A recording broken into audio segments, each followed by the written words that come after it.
I just have to. I had technical difficulties, so. Okay, Senate Bill 651. Hold on. It's all on my phone and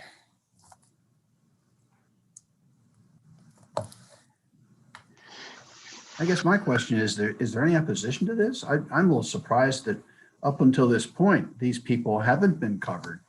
yeah, so I think every year we add a little bit to them, but Senate Bill 651 enhances workers' compensation benefits for Baltimore County detention and correctional officers.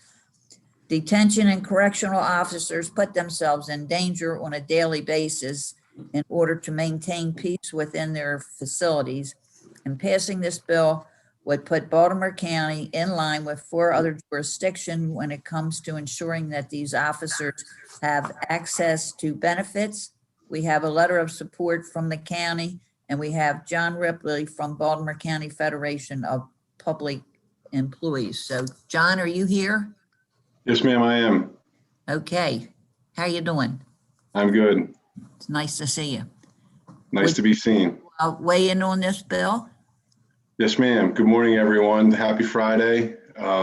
Thank you, Senator Klossmeyer, for sponsoring this piece of legislation, and Mr. Connor for working with us over the summer. My name is John Ripley. I'm the president of the Baltimore County Federation of Public Employees, representing about 500 active and retired correctional officers. I am also a correctional lieutenant myself with 30 years of county service in Baltimore County.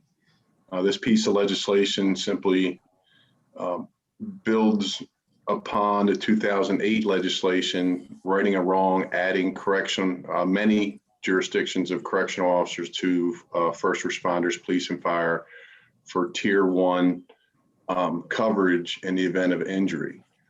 The best analogy that I can give, and I've given it before, so I apologize if you've heard it already, but we have an 11 vehicle sally port at our facility.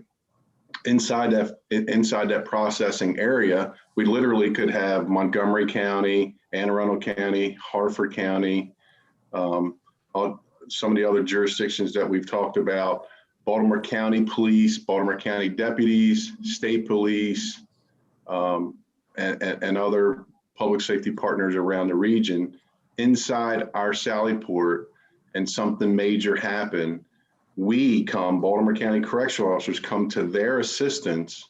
And I know it's hypothetical, but we all receive the same exact injury. But that being said, Baltimore County correctional officers would be compensated at a lower tier. So this legislation fixes that. It brings us in line with now our other correctional partners in the region, as well as public safety partners in the region. And again, I urge your support of SB 651. Are there any questions?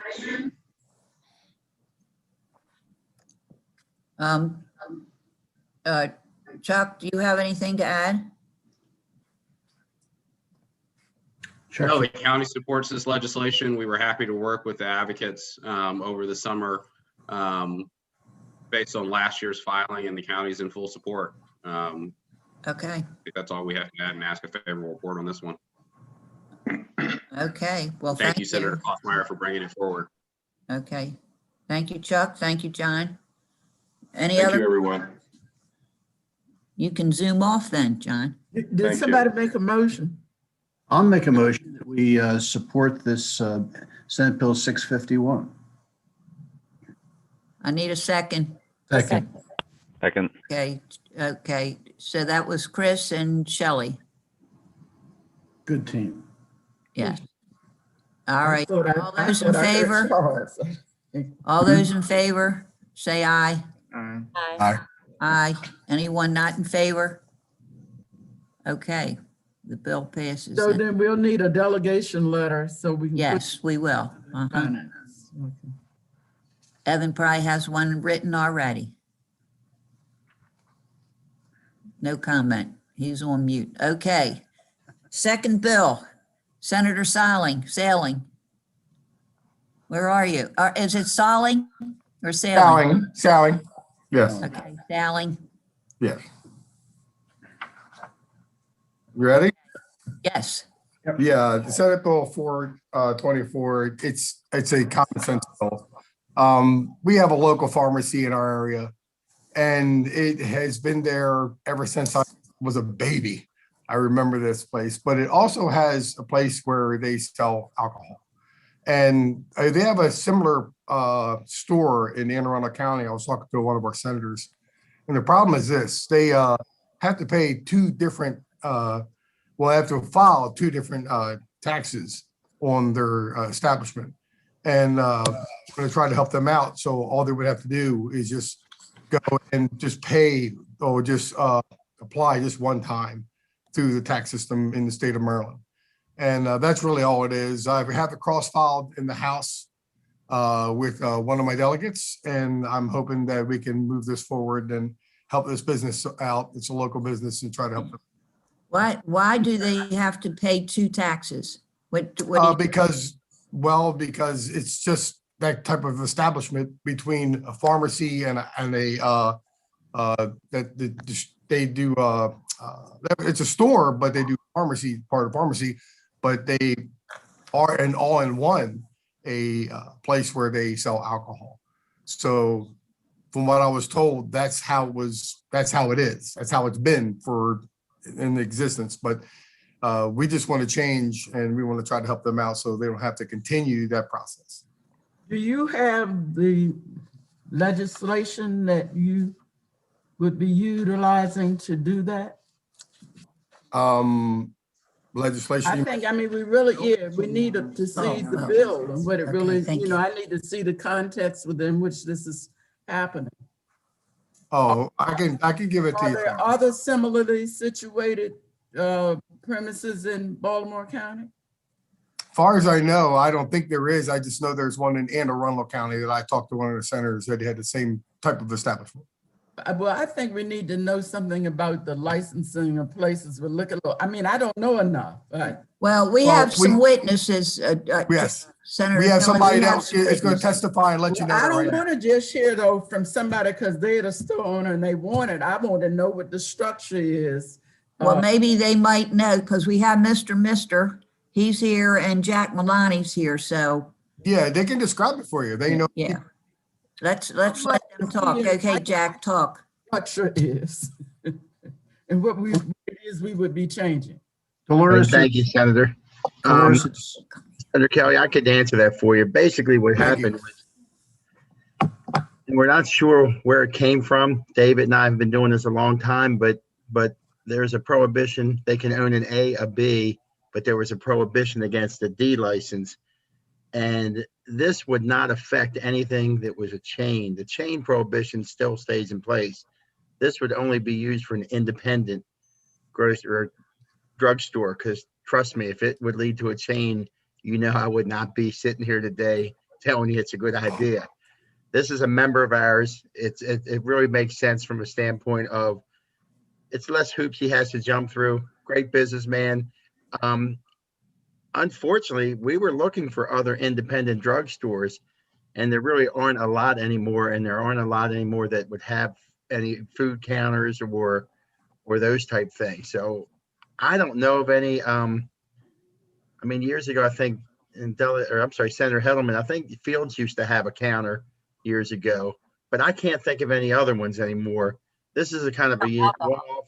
Yeah, that's what I'm saying. There's just, and I had Dave Mister check it extensively, and there's still two other codes that will prohibit a chain from doing this. This only works for an independent, and the law said that he could have an A license, he could have a B license, but he couldn't have a D license. And maybe David will speak to it because he's a lot older.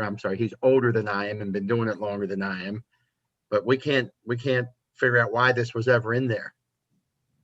Okay. Any questions for Jack? Okay, Chris? I just have for Jack, let's, I guess this is just Baltimore County, but so there's a Grouse supermarket here in Annapolis, and let's just assume this Grouse supermarket was up in Baltimore County. They sell drugs. There's a drug area of the supermarket where you can buy, you can buy stuff. If this grouse were in Baltimore County, would they be able to take advantage of this and start selling beer and wine and liquor from the supermarket? Because No, because it's under the code, it's prohibiting chain stores, supermarkets, those are specifically mentioned. Okay. Supermarkets, chain stores. And Senator West, I tell you, we did a lot of research and David could speak to it because, George is a member and he's a good guy, but we're not going to upset the apple cart for him. I mean, if this was something that we thought was going to lead to a problem, we would not support him, Okay. even though we take Thank his you. dues. Thanks. I'll be honest, I don't know enough to be able to vote on this. Well, let's let the witnesses talk. Okay. Okay, George? Hello, I had a question. Oh, I'm sorry. Okay, I'm sorry. And I just wanted to make certain that I was clear when you were saying that you were not certain what got in here. Is it that you're not certain how the prohibition against drug stores was included? No, Senator, it was the fact that in the statute, it says they can it could hold an A license. They can have a B license, but they were prohibited from a D license. And we're not sure why they were prohibited from a D license. All I right, mean, so I could give you some the guesses, language- but yeah. Yeah, so it's the language that the license may not be issued for use by a drug store that we're talking about. Yes, they could own an A or a B, but they could not own a D license. Could I ask a question? Thank you. Thank you. Yes, Ordinarily, if we were changing the license, the specifications for a given location, would the public need to be notified and to come to some kind of a hearing? Normally, if you grant a license, when you grant a license, the neighborhood would certainly have that opportunity to be there. Something like this, he's held a license before. It's not a new situation at all. And quite honestly, he had a hearing and everything was favorable. There was no opposition to it. Senator, When you say me, you held a hearing, you're talking about it was where in Towson? at the liquor board, yes. Yes. And that's what I'm saying. If this was any type of problem, again, I wouldn't be here in support of it. And just to be clear, this is not BCLBA's bill. We're just supporting George as a member because he's a good member, runs a good store, and quite honestly, we're not sure why that prohibition was in there. Well, I'm just trying to find out, were the people in the immediate vicinity aware of the hearing in Towson, and were they there? It was posted. It was posted in the paper, posted on the building, the same as all hearings. I think it's 3 weeks in advance, and they had ample opportunity, but there was no one opposed. Is it 4? Yeah, there was no opposition. That was just favorable. okay, Senator Hedelman? Yes, thank you, Madam Chair. So this is affecting this one store. And That this we're one aware of. that you're aware of. That we're But aware of. now, is a chain defined as more than one? Like if you were to open another store, you would be able to sell beer and wine? Am I right? No, he could not hold another. The only thing you can hold multiple licenses are the Bs, with the straight restaurants with 51% food requirement. That's the only thing you can have multiples of, and that's quite common with the chain restaurants or what have you. Right. Senator, if I could we let the testimony, like George has been waiting, can he testify? Okay, I yes. appreciate it. but So we can finish. Thank you. I just There want to might be get more everybody's questions after that. questions answered. George? Thank you. Okay. Hi, good morning. Yeah, I think we've gone over a lot of what I was going to say already. The drugstore prohibition is just something that we were not aware of when this change happened. And even though we're able to operate both, it hasn't been a nightmare, but it's been a bit of a nuisance having to file 2 payrolls, 2 tax returns, 2 workman's comp, 2 sets of insurances. Everything's duplicated, even though we're all under the same roof. So essentially it's just because of that one line It could not be a drugstore, you know, and it's interesting. We just don't know where it's from. We kind of guessed that it's back from Prohibition, that it specifies the drugstore, not florist, not dentist, and not, you know, basically any other trade or type of business, because for those, they rely on the liquor board to make those specific decisions. So in our case, we're just asking to get rid of that one prohibition that essentially is just one specific type of store, and that would make my life a lot easier. And if I could add to that, if you don't mind, again, as Jack stated, they had a hearing. Nobody was opposed. There was no, and this is in Just, as we stated. And so, you know, it's no controversy in this whatsoever. okay, Senator Kelly? What percentage of your business is the alcohol as opposed to the other products you sell as a drugstore? I would say a little less than a quarter. The pharmacy is by far the biggest part of our business because everything's so expensive, you know, so if you're looking at the specific revenues, it kind of dwarfs everything else. Can I ask, what is the name of Okay. your store? It's Drug City Pharmacy. We're in Dundalk on the east side. Thank you. Any other questions? We have one more witness, and that's Mr. I love saying Mr. Winter. that. Mr. Winter. Where's Mr.? Here I am, Senator. I hope you can see me. Oh, it's not Mr. I'm here. Can you Well, hear it me? is Mr. It just says Mr. Winter on his name, but it's Right. Okay, That's my firm name on there, Senator. okay, Mr.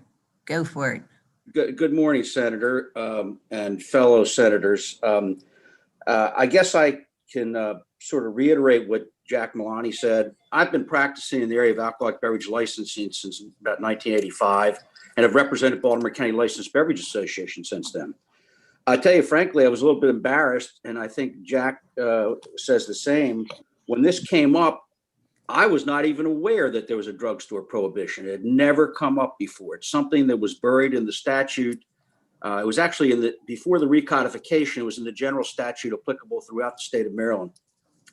And until this came up, when this application was filed, we really weren't aware of it. And Jack and I have been scratching our heads and trying to figure out from a legislative history standpoint why it was prohibited. And we still don't know. I mean, George Fotis and I have speculated that it had something to do with post-prohibition.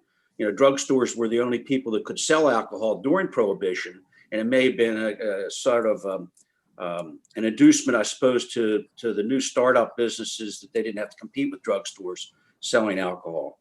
As Jack said, there is no such prohibition applicable for Class A licenses or Class B licenses. I remember when Fields Pharmacy was selling alcohol in Pikesville. I don't recall right now whether they had a Class A liquor store type license or they had a B restaurant license, because I know they sold food also.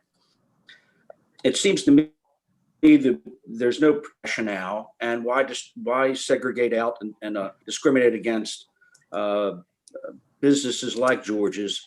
It is only going to be applicable, and to answer Senator Hedelman's question, to other independent drugstores or pharmacies, because if they're a chain, they're prohibited by another statutory provision. And there's even a third provision that prohibits one from holding more than one Class D license statewide. So it's only going to be small local businesses like George Fotis's business and others like that if they desire to do that. And I don't think there'll probably be too many. Most of them probably aren't big enough, wouldn't have the facilities to do this. He has a very vigorous following down there. And because of some of the unique products he has customers that really like to come in, and they were able, when he had a Class A license, to do tastings in there on a limited basis. One of the real reasons he wanted to go to a D license is to be able to let his customers come in, have a tasting room, have other things like that. And if they wanted to consume some of the more rare distilled beverages and things like that, they could do it on his premises. Any other questions? Okay. Any other comments? I just To say, I mean, I would challenge anybody. I would love for you to go and visit Drug City on North Point Road. It's a unique place. It's a very nice place, and you would enjoy the atmosphere. It's got great people in Dundalk, and I'm sure you would love to be and visit there. So thank you, Senator, and thank you and everybody for Okay. George and Jack and Mr. Winters. Thank you. Mr. Winter. Let me ask one last question. If you Okay. vote for this, does this cover some other entity that might show up somewhere else in Baltimore County that's similarly situated, or is this limited the way that the permission is granted to just this one entity? I think Jack could answer that. Well, why don't you let me answer it, Senator, if I may? Oh, yes, sir. Senator Kelly, if there was another locally owned, non-chain drugstore or pharmacy business that desired to acquire one of these licenses, if it were available, then they could do the same thing. One thing to note is it's not easy to get these licenses, and Mr. Fotis paid a substantial sum of money to acquire this license. There are only probably a few election districts in Baltimore County where you could get a new D license by population. Otherwise, somebody would be buying it, but it would be limited strictly to a local business that's not a chain store or a supermarket. Yeah, that's it. I think Jack pretty much said he wouldn't be here if we could put beer in the supermarket, because then there'd be a whole lot more people testifying and a whole lot more ruckus. And Senator, if I may add, just so people are clear on this, that license only allows 20% of the square footage to be used for the sale and service of alcohol. So it does limit his floor space. So it's not like someone's going to have a pharmacy and a big liquor store with it. This is very limited by law. And it's something that Okay. I know he had to provide drawings to the liquor board. And I know Mr. Mueller actually went out and visited the site. Okay. Any other questions? Okay, thank you very much. Thank you, Mr. Fotis, and I would like to come down to your store one day. Yeah, We'd love to have you, Senator. Thank you. Okay, I buy ice cream. okay. Now, I'd rather have a beer, you know. You got it. Okay, anything else? Okay, you guys can go. Thank you. Chuck, do you have anything to add? No, ma'am, Baltimore County doesn't have a position on this one. Okay, then we just have two bills that we have to look at and vote on today. They're on the voting list.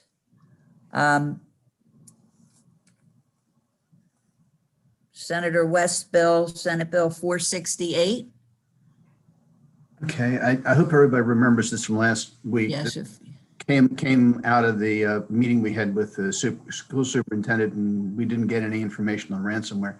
So this bill merely allows Baltimore County Council and the county executive to fence off money for the school budget in the same way that the General Assembly can fence off money in the governor's budget. And doing that, they could impose conditions on the expenditure of the money, including rendering a report on ransomware containing answers to the following questions. That was the whole premise of the bill. I must say, last week, I was rather dismayed by the testimony against the bill and the nature of the unverified claims, which were completely inaccurate. Yesterday, I presented this bill to EHE, and just before it, I got a position from the Baltimore County chapter of the NAACP, and I just want to read two sentences from this. It says, they said, "What then is the real motive of Senate Bill 468? We believe racism is the motive." So they're taking things to the next level. There's no foundation for this. There's no basis for this. I'm frankly appalled. I've never seen anything like it in my 7 years in the General Assembly. It's totally unwarranted. And I hope that the members of this delegation are not swayed by language such as that deployed against me. any other comments, questions? Have a motion? And the other 23 jurisdictions, what would be the situation with respect to this issue? Senator, this only would apply to Baltimore County. No, I'm asking if any other counties have the county council or the county executive able to fence off funds. Yeah, I haven't done that research, so I can't answer the question. I know the state has the power because we'd use it in the budget each year to fence Well, off. I know, but that's a different situation. I'm just. Well, this just gives the county executive, I think, the right to fence off the money, correct? It might be good, it might end up being terrible. I just don't know. And that's why I was wondering if any of the counties were doing it.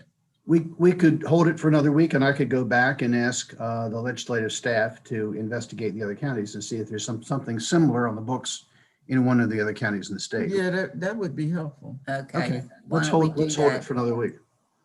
Okay, the other bill is on behalf of Baltimore County Board of Education. Well, nope, wait a minute. Yeah, the oversight by the Office of the Inspector General. Chuck, are you there? Yes, ma'am, I'm here. Would you like to add anything to that? No, I think the testimony that we gave last week sums it up. This is a priority for the county executive. The IG continues to do her work throughout county government, and it's the position of the executive and the county that our largest expenditure is education at almost $2 billion a year. And accountability and transparency is a good thing, so why not have it countywide? Any questions for Chuck?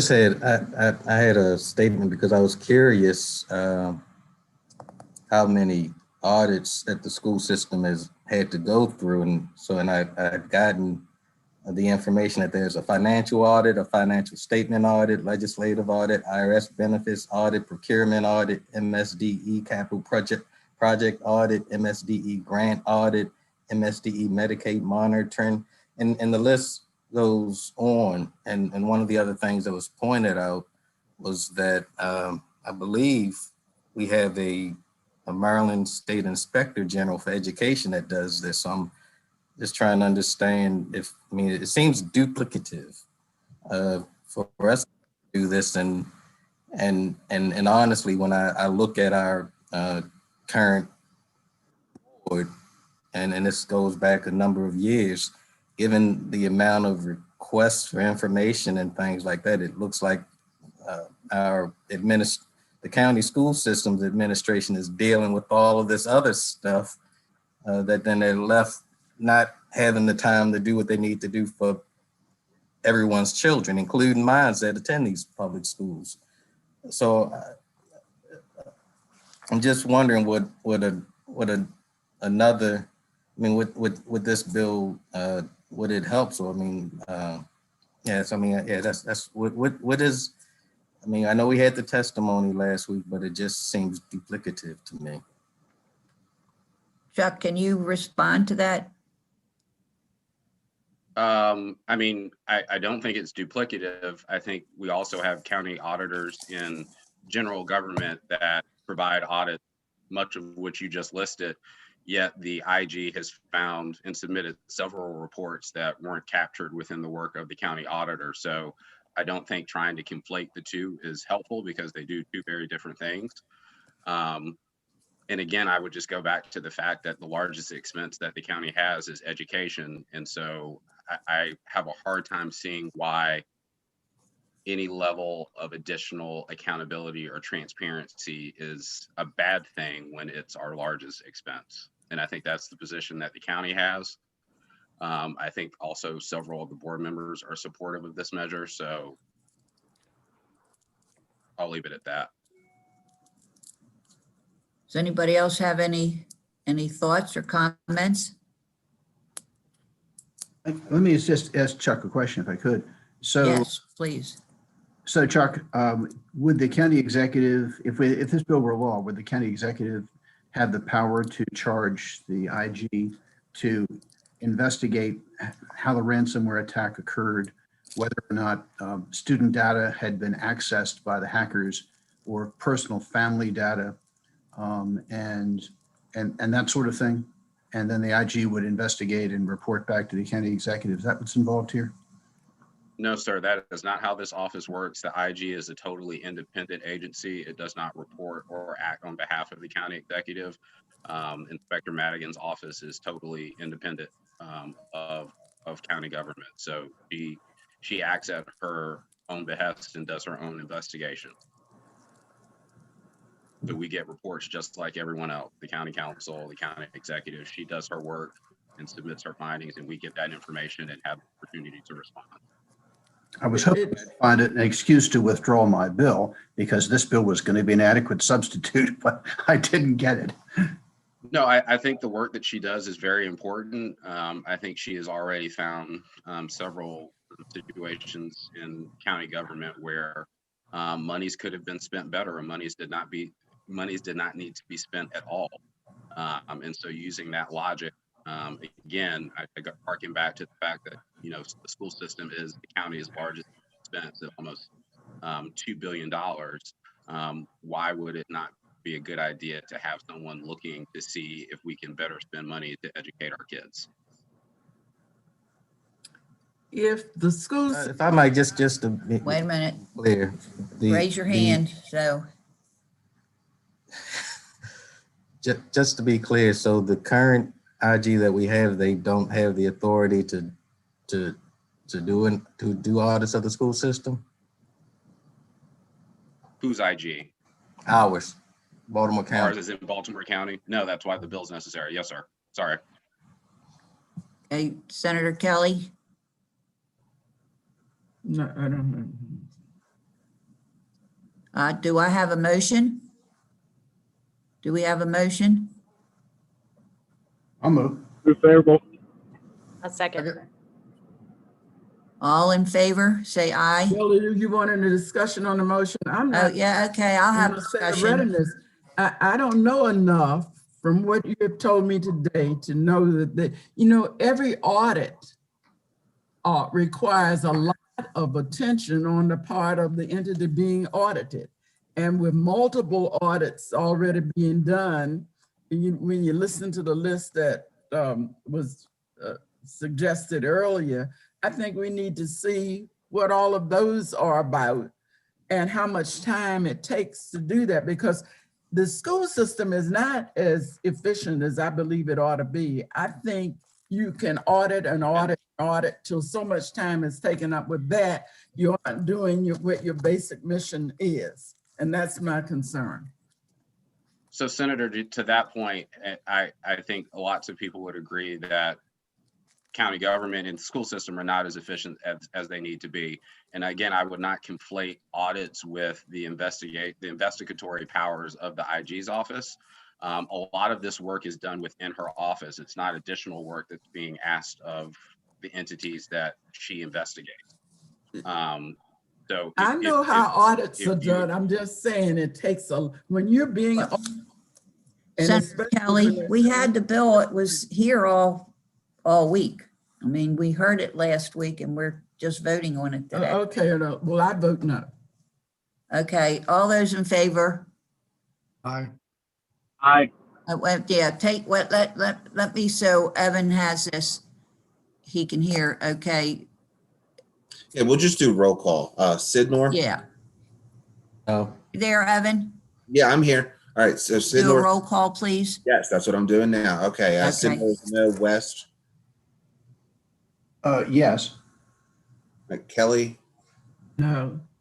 Hedelman, Yes. Sally, Yes. Jennings, Yes. Lamb, Yes. and Klausmeyer. Yes. Okay. Is that it?